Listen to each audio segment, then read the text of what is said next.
Paz do Senhor, irmãos. Amém? Feliz de estar em casa nessa noite. Queria cumprimentar a todos que estão aqui pela primeira vez, aqueles que nos acompanham na TV Rica.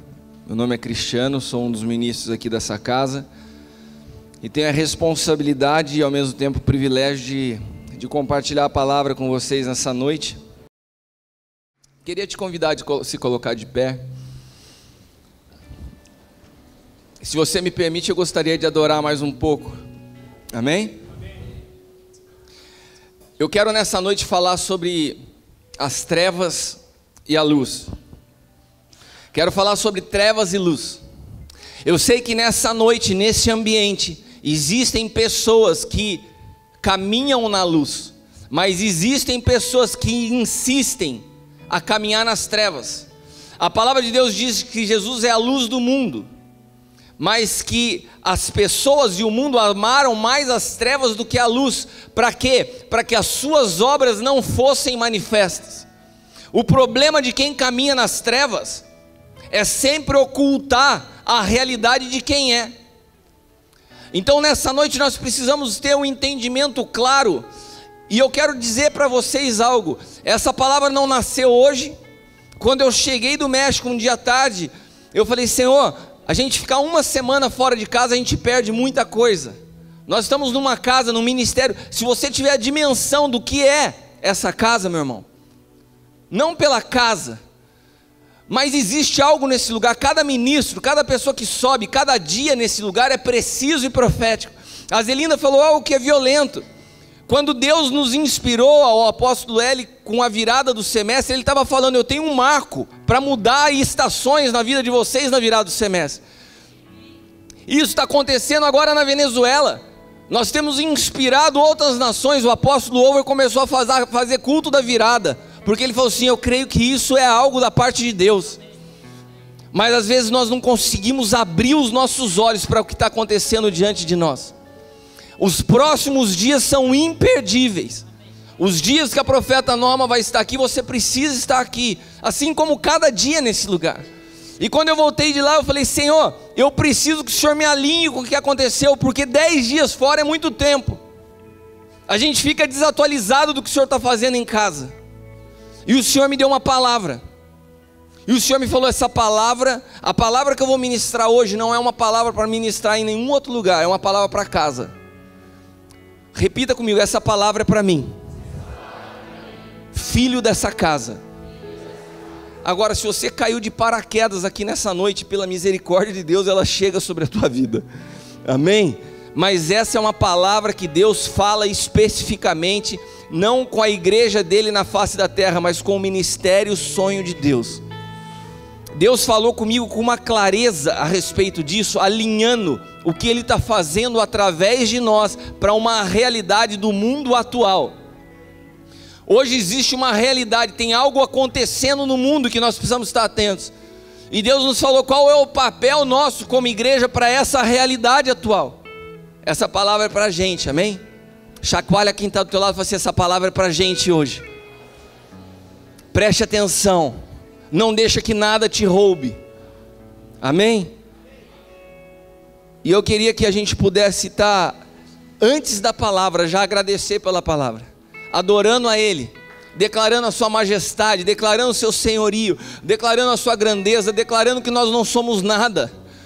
A palavra de Deus diz que a nós, os apóstolos, fomos colocados como o último, como a escória, como o lixo desse mundo. Abençoamos a tantas pessoas quando na verdade nós necessitamos ser abençoados, enriquecendo a muitos quando na verdade nós padecemos necessidades. Mas o maior tesouro nós carregamos é dentro de nós, que é o Cristo ressuscitado. E nessa noite eu preciso que você entenda isso, meu irmão. Eu preciso que você entenda que quem descobriu a Cristo não precisa caminhar buscando mais nada nessa vida. Ele é mais do que suficiente para você. Hoje é a noite que o Cristo, que também é luz, Ele dissipa toda a área de ignorância e de escuridão sobre a tua vida. Hoje é uma noite profética. Eu declaro no mundo espiritual, aberta uma noite profética, um tempo de dissipar as trevas, um tempo de dissipar a ignorância, um tempo de acabar com a oscilação, um tempo de acabar com a inconstância, um tempo de se manifestar como o sonho de Deus, como luz às nações, num tempo de escuridão, em nome de Jesus. E a igreja diga amém, amém, aleluia, aplauda o Senhor.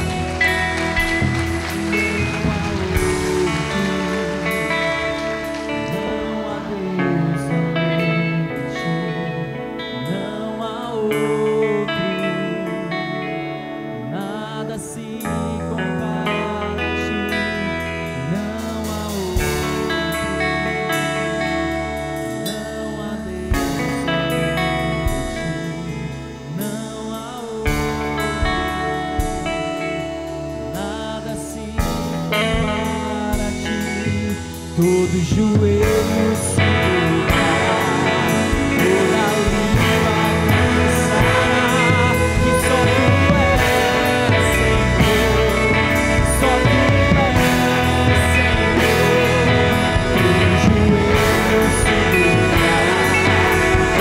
Todo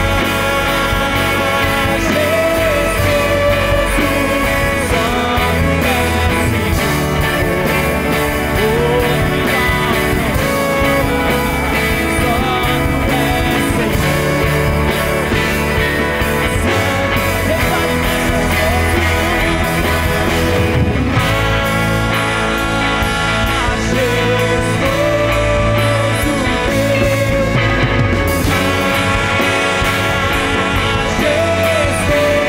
toda língua confessará,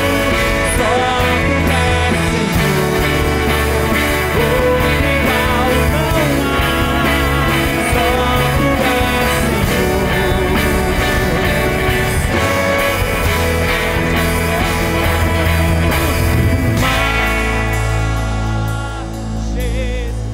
Senhor, só Tu és outro igual não há, só Tu és Senhor, Santo só Tu és Senhor, outro igual não há, só Tu és Senhor, Santo só Tu és Senhor.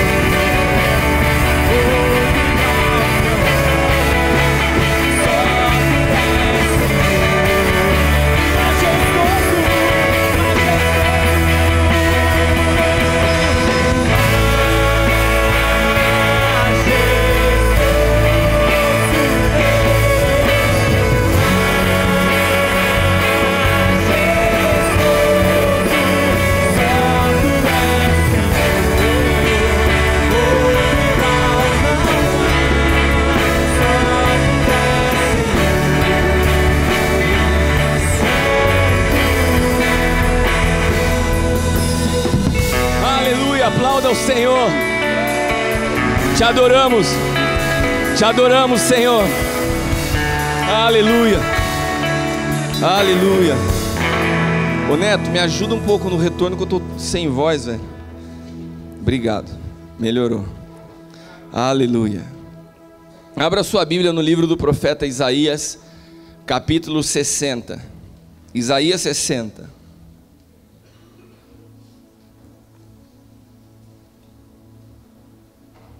Aleluia.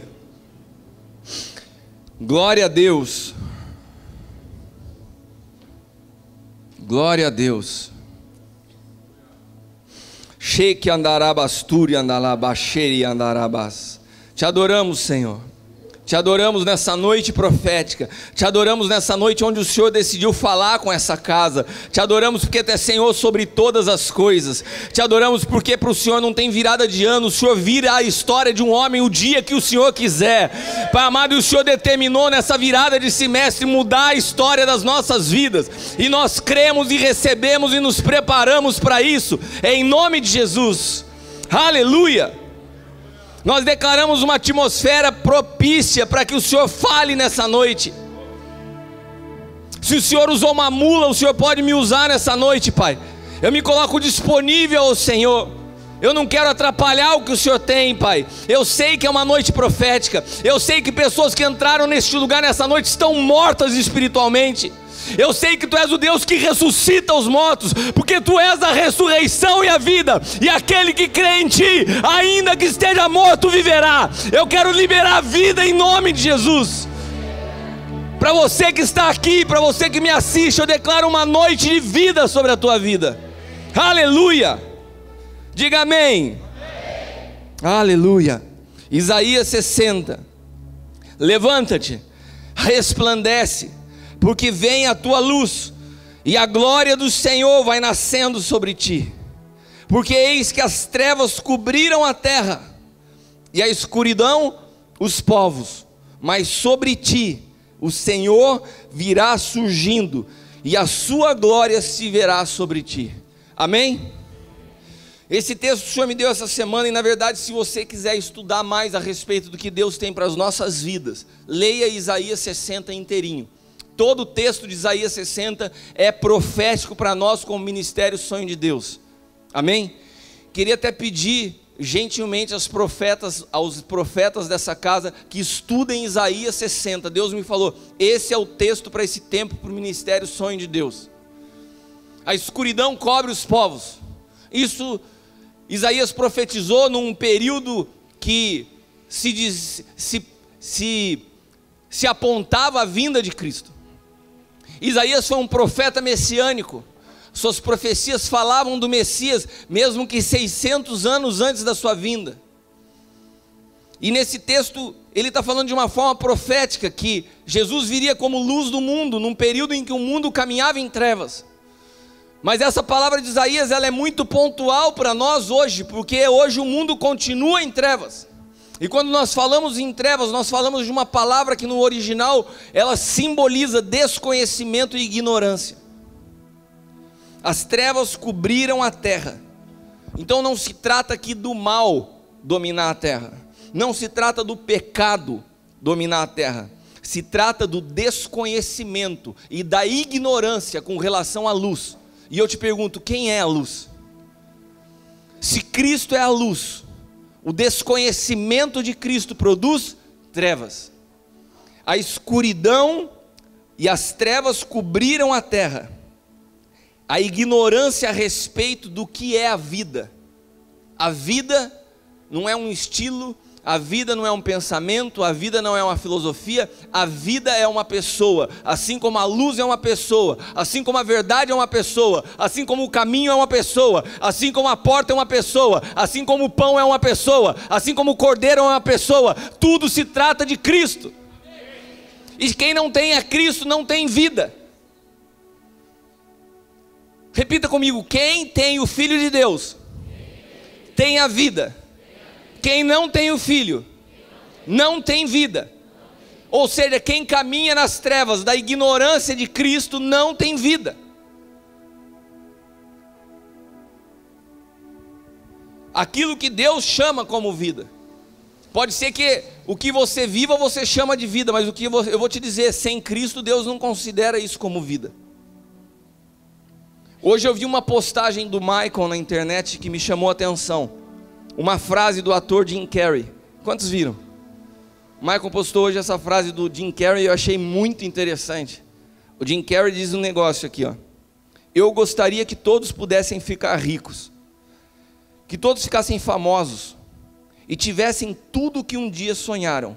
Assim eles saberiam que isso não é a resposta. Sabe o que eu tenho visto? Uma sociedade, uma geração que espera para ser feliz o dia que as conquistas acontecerem. Sabe por quê? Se isso fosse um problema da sociedade, ainda vai. Estão na ignorância, estão nas trevas, não conhecem a Cristo. O problema é quando isso vem para dentro da igreja. E a gente vê um montão de crente vivendo na expectativa do dia que eu cruzar do outro lado e vou cantar o hino da vitória. Sabe, esse dia da minha vitória vai chegar. E enquanto o dia da sua vitória não chega, você segue caminhando como uma pessoa murmuradora, insatisfeita, frustrada, deprimida. Como que pode nós transportarmos a Cristo e continuarmos na expectativa para que algo aconteça na nossa vida para ser bom? Não é novidade nenhuma que o mundo clama por uma resposta. O que Jim Carrey fala, a gente percebe. Nós sabemos isso. Tudo aquilo que o mundo pode oferecer não é suficiente para saciar o vazio existencial. Repita comigo, vazio existencial. Pergunta para quem está do teu lado, será que o seu problema é um vazio existencial?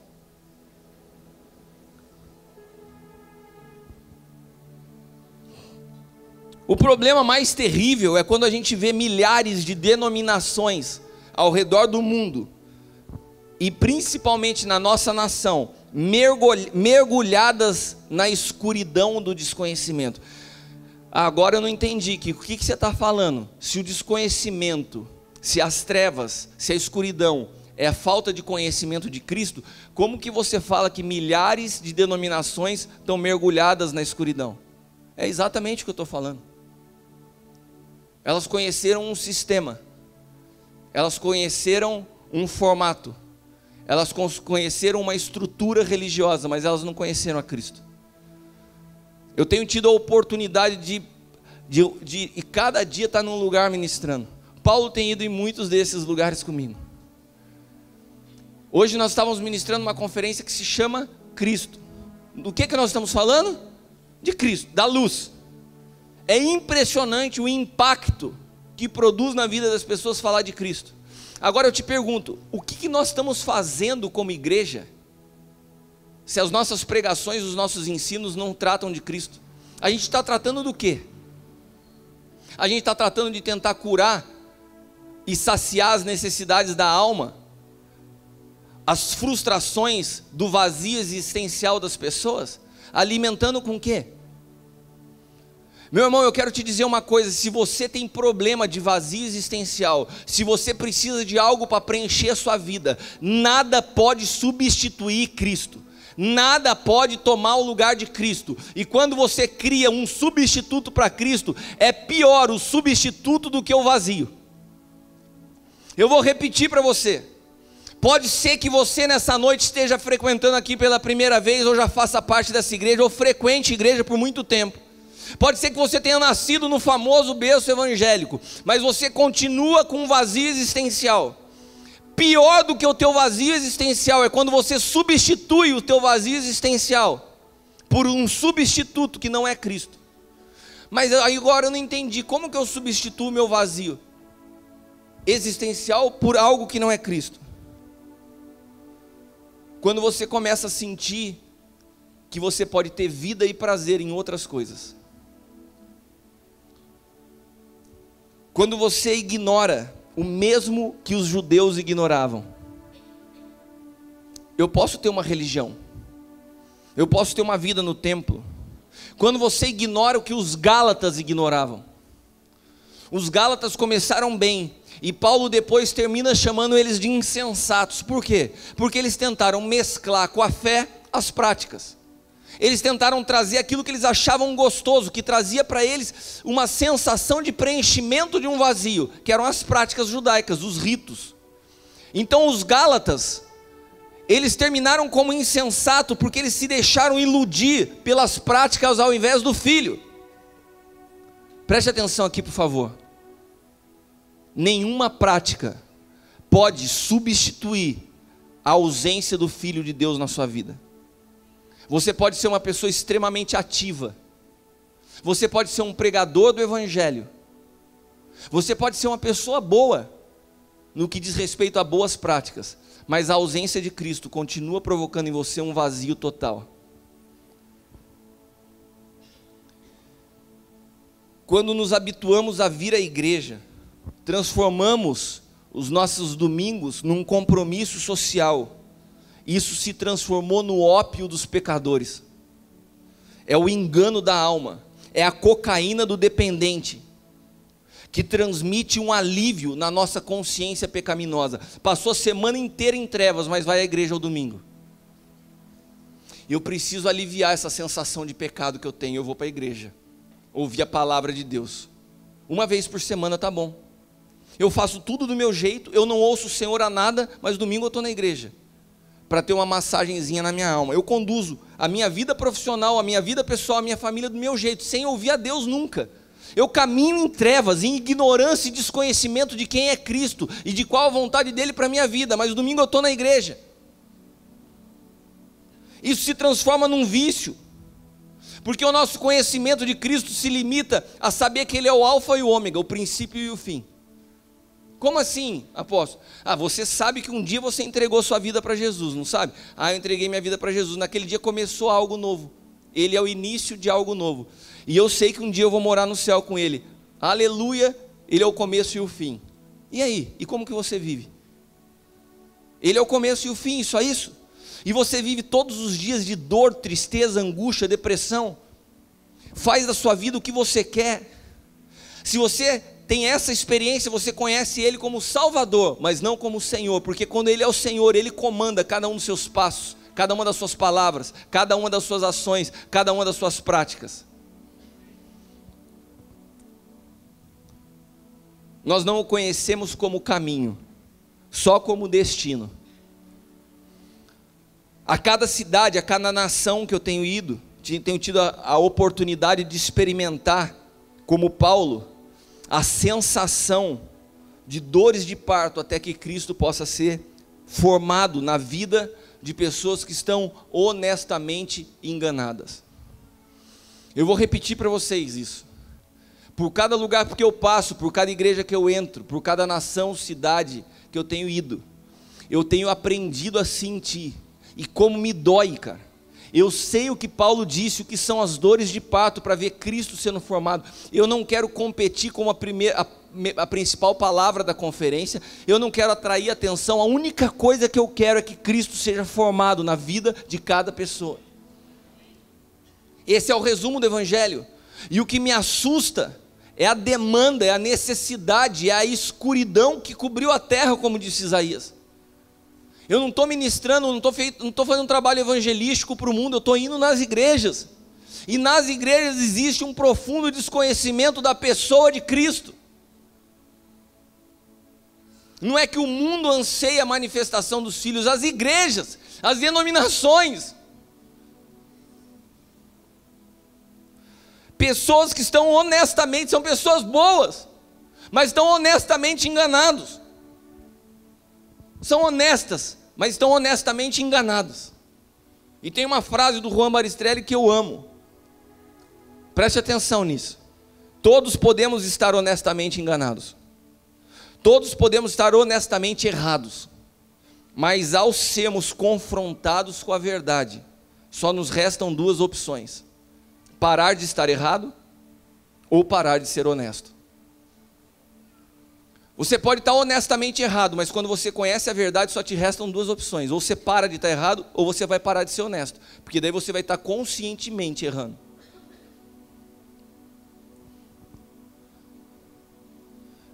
Paulo disse isso aos Gálatas, quando eles viam os Gálatas tentando trazer as práticas judaicas e perdendo a consciência de Cristo. No capítulo 4, versículo 19, ele fala: meus filhinhos, por quem de novo, ou seja, Cristo já havia sido revelado a eles, mas Paulo precisa novamente levar eles a uma consciência de Cristo. Meus filhinhos, por quem de novo sinto as dores de parto, até que Cristo seja formado em vós. Quero só uma pausa aqui, porque eu sei que tem gente olhando para minha cara como, pô, é uma palavra profética para a igreja, você está descendo a lenha no negócio de Cristo. Calma aí que vai chegar na gente. Olha para quem está ao teu lado e fala assim: calma aí que vai chegar na gente. Eu não perdi a noção não, isso aqui é uma palavra profética para o ministério do Senhor de Deus. Eu só estou dando para você um panorama do que está acontecendo na sociedade, do que está acontecendo no mundo e do que está acontecendo com algumas pessoas que estão aqui dentro. que estão aqui dentro hoje. Paulo sofreu muito para gerar Cristo nos Gálatas. Eles insistiam com os elementos do velho pacto, com as práticas judaicas, eles insistiam com o fazer. E por que Paulo se preocupava tanto com isso? Porque quando a sua realização está no fazer, você substituiu a Cristo, e o que ele já fez pelas suas ações. E como eu falava anteriormente, isso é o mesmo princípio que deixa uma pessoa viciada. É o mesmo princípio do vício. Às vezes a gente acha que a palavra dependência está ligada somente a coisas ruins, né? Dependência do álcool, dependência química, o cara é viciado nisso. Mas eu já vi pessoas perderem sua fé na dependência de coisas boas. Preste atenção nisso.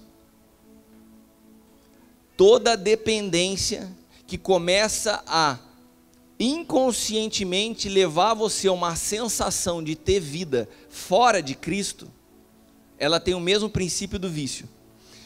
É uma coisa muito louca, né? Se você conversar com alguém, eu nunca experimentei nenhuma droga na minha vida, mas eu converso muito com as pessoas e ouvindo o depoimento das pessoas que estão próximas, fala assim para mim: cara, a cocaína é uma coisa interessante, porque ela produz um estado de euforia, e ao mesmo tempo que ela, quando começa a baixar, esse estado vai produzindo uma depressão, daí você tem a necessidade de usar de novo, para que você mantenha esse nível de euforia alto.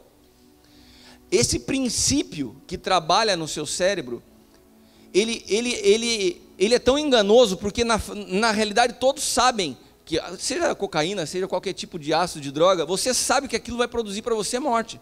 Você sabe, a pessoa tem consciência que aquilo está destruindo o corpo, mas ela faz uso porque ela tem uma necessidade de gerar vida.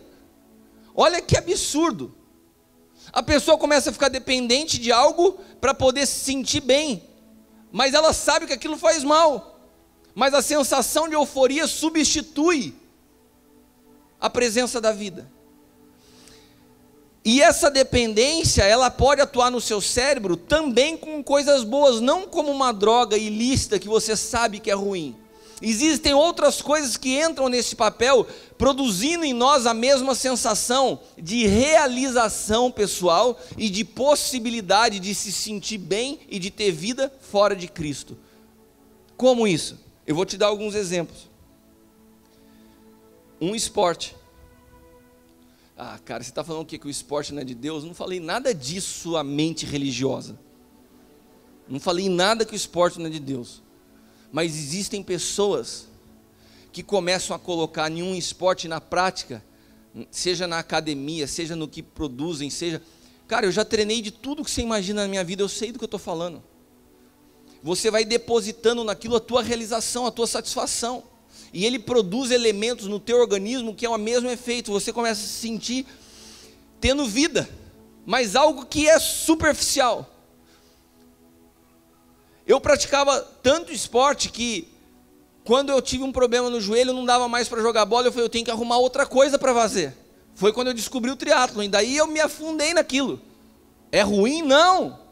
Fazia bem para o meu corpo, é algo bom. Mas a raiz estava errada, porque a sensação de dependência era a mesma. Eu acordava de manhã, passava 2 horas nadando, ia na hora do almoço treinar para correr, e ficava que nem um doido, tomando quase 50% do meu dia com treinamento, porque me fazia bem. E o estudo? Já que eu não ouço a Deus, já que eu não ouço a Cristo, eu não estou falando que isso é um substituto, eu só estou falando que isso começa a produzir em você uma sensação falsa de vida. Se mergulha no estudo, vira um nerd, um cara enfiado no estudo. E eu quero te dizer, o que o conhecimento pode produzir de vida? Nada. Preste atenção, nada do que eu estou falando é ruim, até que se torne um substituto. Nada é ruim. Esporte é bom, estudar não só é bom, como você deve estudar. Pelo amor de Deus, não me interprete mal. Eu estou falando que existem coisas boas que começam a transmitir para a gente uma sensação falsa de vida. E trabalho então? Quantas pessoas colocam no seu trabalho a fonte da sua realização pessoal? E daí ela começa a se sentir bem na vida, porque as coisas estão indo bem no trabalho. E daí mergulham e afundam e vão lá. E é isso, como se a vida se resumisse a isso. Para quem é músico, a música. Mergulha no estudo da técnica musical. Fica um viciado em estudar música. E ministros? O cara se transforma num profissional do evangelho. Os ministros itinerantes, o maior perigo dessa geração. O cara não tem pai, o cara não tem raiz estabelecida em nenhum lugar e gira tudo quanto é lugar pregando. Se transformou num vício. E tem pessoas boas fazendo isso. E o pior de tudo é que quando Satanás percebe isso, que você está gostando daquilo, ele percebe que quando aquilo está produzindo bem para você, e ele não consegue te parar, ele te empurra. Ah, o cara está pregando em todo lugar, não para, né? Ah, já sei o que eu vou fazer, eu vou promover ele. Manda sucesso para o cara, deixa ele famosinho para você ver. O que a soberba e o que o orgulho produzem no ministério de um homem. Tem homens que começaram bem e estão terminando mal. Tem pessoas que estão deixando substituir a essência da vida de Cristo pela ignorância que possuem de Cristo. Estão substituindo por coisas que fazem para preencher um vazio existencial, mas nada pode preencher. E sabe por que eu estou te falando isso? Porque o dia que você romper o ligamento do joelho e você não puder mais correr, o esporte não vai mais te dar barato. O dia que a tua empresa que está voando for arrancada das tuas mãos, a tua sensação, eu estou te falando de coisas que eu passei. Eu não estou falando de você, eu estou falando de mim. E daí te resta uma coisa: ou é Cristo, ou você está lascado, meu irmão. Pode tocar, se você acha que eu estou falando absurdo, toca. Mergulha no que você faz. Continua desconhecendo a Cristo. Continua sendo encoberto pelas trevas da ignorância de quem é a pessoa de Cristo. E o dia que qualquer uma dessas coisas, com um sopro, saírem da sua mão, você vai ver o que resta para você.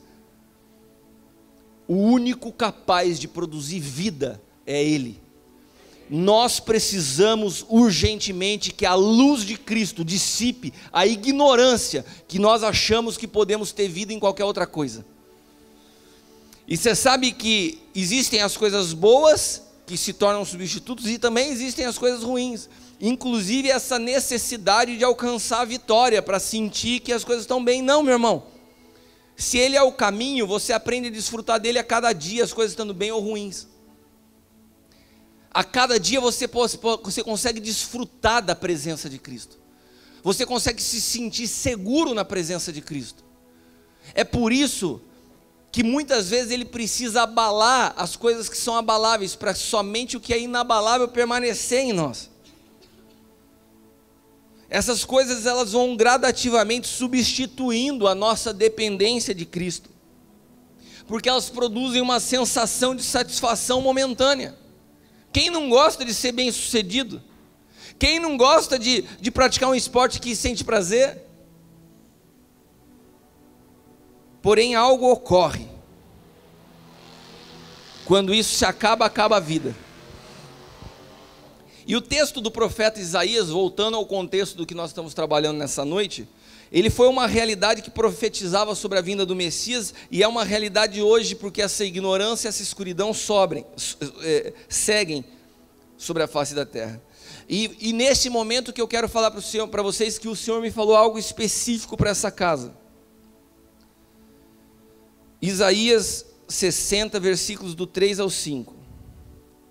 Vamos lá, abra, grife isso na sua Bíblia, passe um gilete no seu iPad, deixe gravado isso, para que você não se esqueça. Isaías 60, versículo 3 em diante. Se a escuridão, que a ignorância de Cristo cobre a terra, qual o papel do ministério Sonho de Deus nesse momento? O que eu e você temos para esse momento como resposta ao que está acontecendo na face da terra? Os gentios caminharão à tua luz, os reis ao resplendor que te nasceu. Levanta em redor os teus olhos e vê. Todos estes já se ajuntaram e vêm a ti. Teus filhos virão de longe. Tuas filhas serão criadas ao teu lado. Então o verás e serás iluminado. O teu coração estremecerá e se alargará, porque a abundância do mar se tornará a ti, e as riquezas dos gentios virão até vocês. Essa palavra está sobre nós. O Senhor me falava que essa é uma realidade para esse tempo. O que Deus está fazendo nesses dias, quando nós falamos de ressurreição, não é a ressurreição da sua velha vida, é uma nova vida que está surgindo dentro de nós, que é a vida do Cristo ressuscitado. Vocês sabem que é tão nítido para quem consegue discernir um pouco a atmosfera. Quando eu cheguei de viagem, eu falei para a Leila, parece que algo virou na igreja. Ela tinha percebido isso, me falou isso, e eu senti nitidamente, parece que uma chave virou nesses dias. Eu creio que para muitos de nós, a revelação de Cristo vai vir de uma forma violenta. Você vai começar a perceber, você vai começar a ver, você vai começar a pensar, você vai começar a sentir o Cristo sendo gerado em você. E você sabe o que acontece quando uma igreja permite que Cristo seja formado nela? Ela se torna luz num tempo de escuridão. E o que Deus tem feito numa proporção pequena vai acontecer, isso eu estou falando profeticamente, isso vai se expandir nos próximos anos de uma forma violenta. Nações, cidades, regiões inteiras vão ser tocadas por aquilo que tem sido levantado nesse lugar. Se nessa noite o culto dos teens está sendo transmitido, também é algo profético, porque é uma geração que está se perdendo pela ausência de referencial, e nós temos algo que está sendo produzido nessa casa, que não leva o nome de um homem, que não leva o nome de um ministério, mas leva o nome daquele que é o Senhor sobre todas as coisas, e nós temos como manifestar a Cristo às nações. Ser o sonho de Deus é cumprir a sua vontade de revelar o seu Filho e dissipar as trevas. Essa é a vontade de Deus.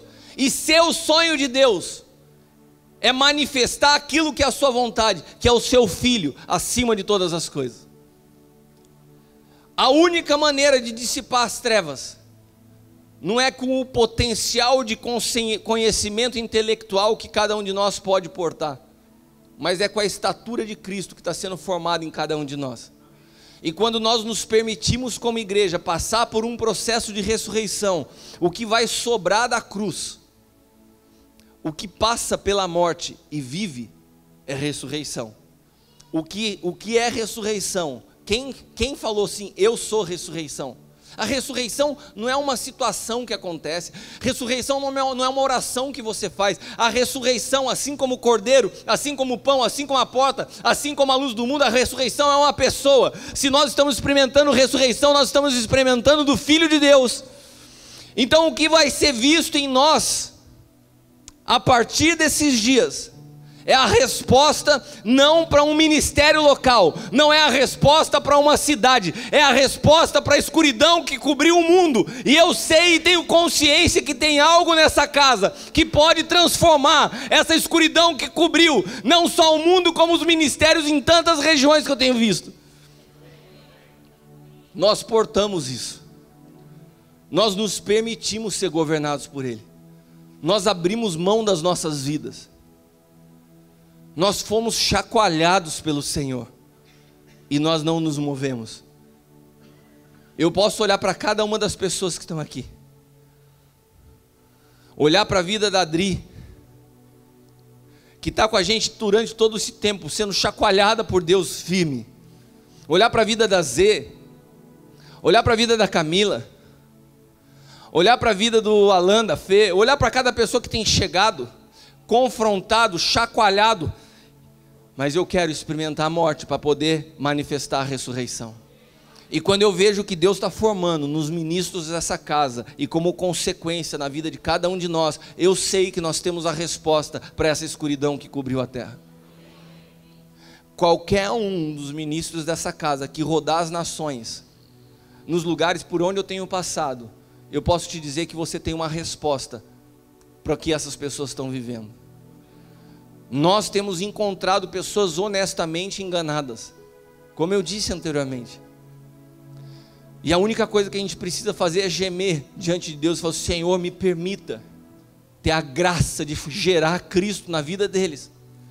E o que é mais maravilhoso é que quando você volta depois de um tempo, você vê Cristo sendo formado. Porque a criação anseia pela manifestação de Cristo.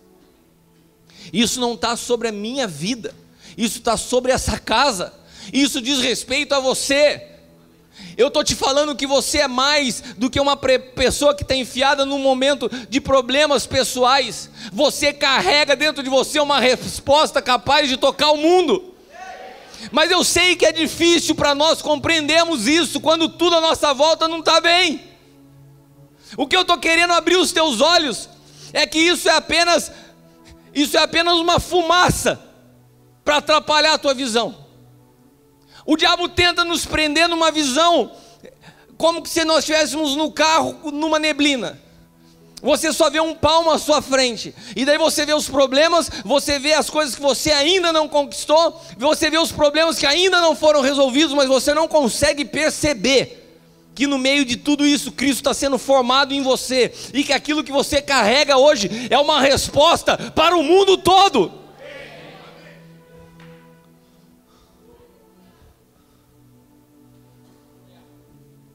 Se você se permitir ser o sonho de Deus para esse tempo, eu quero te dizer algo que eu tenho experimentado na minha vida. Você não vai ser pleno na realização dos teus sonhos, você vai ser pleno durante o processo.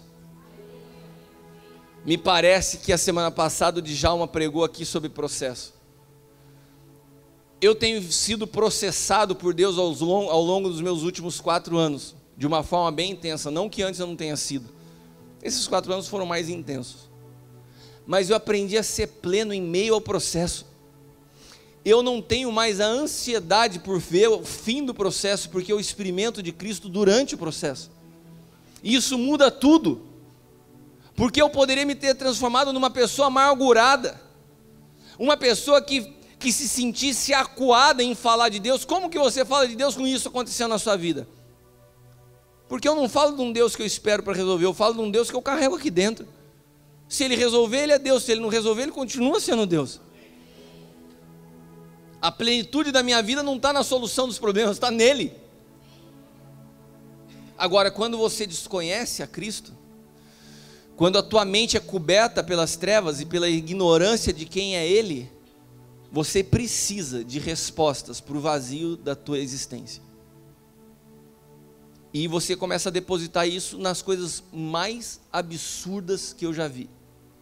Quando eu vejo pessoas aqui dentro da casa ouvindo o nível de palavra que ouvem, recebendo a profundidade que recebem, e ainda terem atitudes tão superficiais, eu falo assim: o que acontece? O que acontece? Meu irmão, eu quero te dizer algo: no meio do processo, você vai conseguir se sentir realizado. Se você está esperando em algo em Deus, existem maneiras e maneiras de se esperar. Aprenda a esperar desfrutando. Rompa nessa noite com a ansiedade, rompa nessa noite com a murmuração. Tem gente que fica tão angustiado porque as coisas ainda não aconteceram, que vão dando espaço para uma amargura. A vida não precisa ser amarga porque as coisas não aconteceram.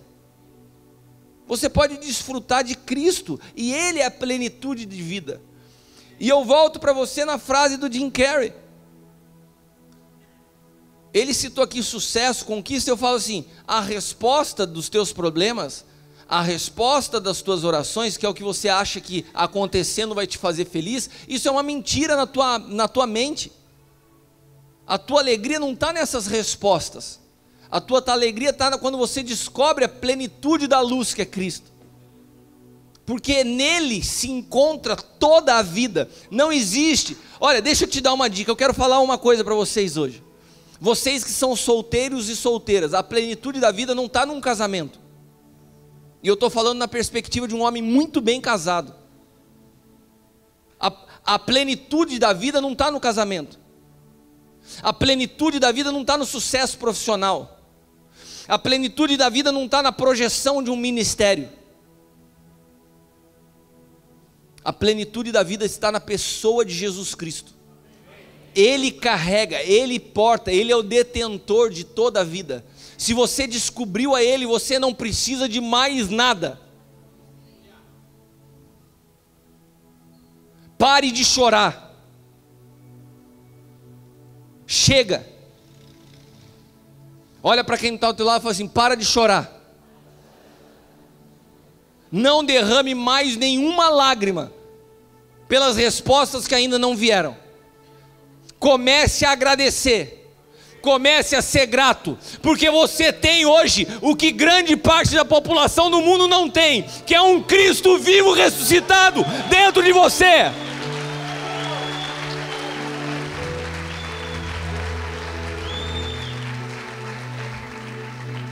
Pare de pedir e se coloque à disposição para manifestar o que você já tem. O mundo clama por aquilo que você carrega. Aleluia! João capítulo 8, versículo 12. Falou-lhes, pois, Jesus outra vez, dizendo: eu sou a luz do mundo. Quem me segue não andará em trevas, mas terá a luz da vida. Você quer vida? Deixa Cristo te conduzir, meu irmão.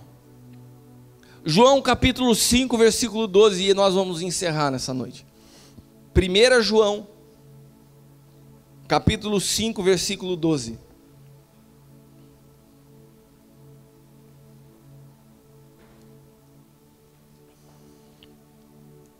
Se nós formos fiéis como igreja em manter e preservar a centralidade de Cristo em tudo que fizermos, nós somos hoje mais do que um ministério local, nós somos uma resposta mundial, e eu tenho convicção do que eu estou falando a vocês.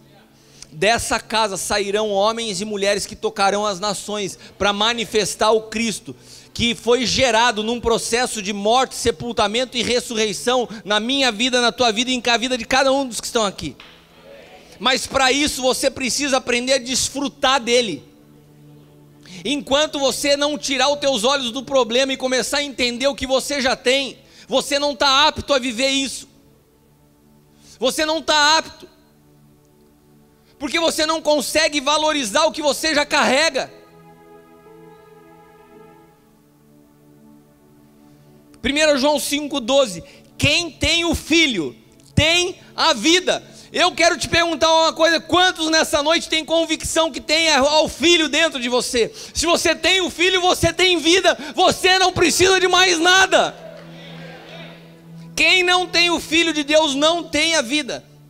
Quando eu falo de vida, de ter vida, a Bíblia me dá uma resposta. Você quer ter vida? Tenha o Filho. Sem o Filho, não tem vida. E não tem nada de bom. Lembre-se da árvore do conhecimento do bem e do mal. Ela tinha nela o bem e o mal. O problema da árvore do conhecimento não é o mal. O problema é o bom, que a gente acha que pode substituir a Cristo. Ela tinha o bem e o mal nela, mas do outro lado tinha a árvore da vida. A única que podia produzir vida era a outra árvore. Mas o homem pega do conhecimento do bem e do mal e acha que o bem que está ali faz bem para ele. Mas não tem bem fora da árvore da vida. Mesmo o bem fora da vida é morte.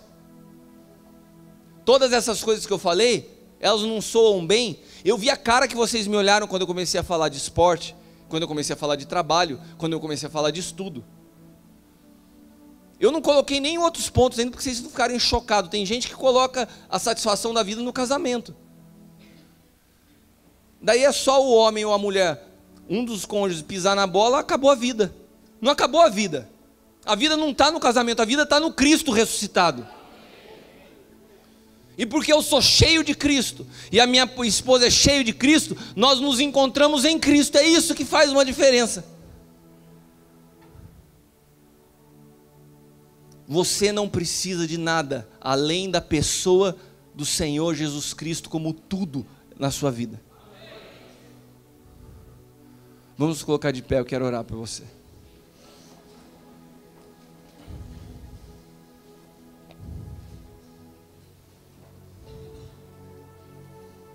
Essa palavra de Isaías 60. Eu não quis dar ênfase. Eu quero me despedir dos irmãos da TV Rica. Deus te abençoe. Obrigado por estar nos acompanhando. Estejam conosco nos próximas ministrações.